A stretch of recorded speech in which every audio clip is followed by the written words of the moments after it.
જય જય ગરવી ગુજરાત, જય સોમનાથ। મિત્રો, આજે એક વાત સાંભળો, એમાં આપણે આટલું કરીએ। આજ રોજ ધોરણ 12 બધા જ પ્રવાહનું પરિણામ આવી ગયું છે।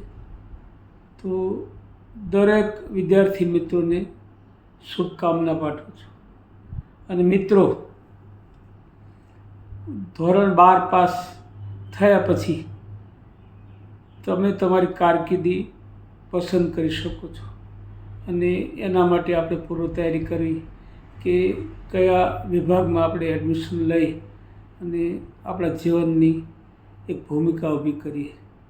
તો આટલું કરીએ અને દરેક વિદ્યાર્થી મિત્રોને જણાવવાનું કે જરૂરી જે દાખલાઓ છે એ કાળજી રાખી અને આપણે ભેગા કરી અને રાખવા, જેથી કરી આપણને એડમિશનમાં કોઈ મુશ્કેલી પડે નહીં। બીજું જણાવવાનું કે હવે કૃષિની સિઝન શરૂ થઈ છે।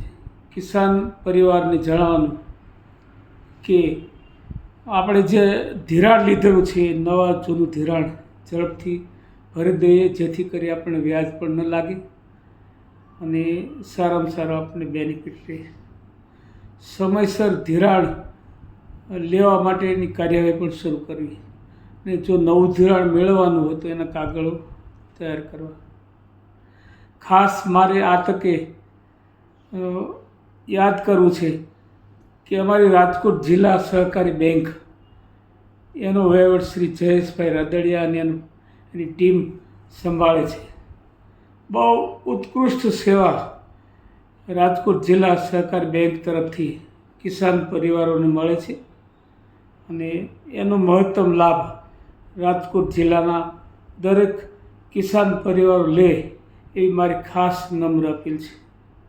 કારણ કે આપણને 0% વ્યાજે ધિરાણ કરતી બેંક અને કિસાનોના હિતમાં સારામાં સારું કામ કરતી શ્રી જયેશભાઈ રાદડિયા અને એમની ટીમ, એમને હું ખૂબ અભિનંદન આપું છું।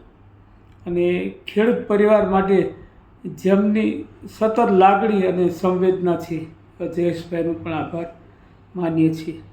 હવે પછી પશુપાલન ક્ષેત્ર પણ જે તે કિસાન ક્રેડિટ આપવાના થશે અને એનો પણ આપણે મહત્તમ લાભ લઈએ।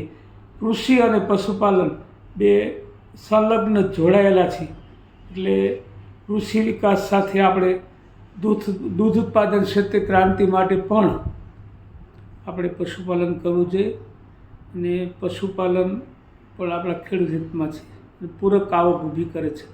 તો આપણે આટલું કરીએ અને આ વસ્તુ આપણે ખાસ કાળજીપૂર્વક રાખી અને બેંક સાથેના વ્યવહારો આપણે સારામાં સારા જાળવીએ।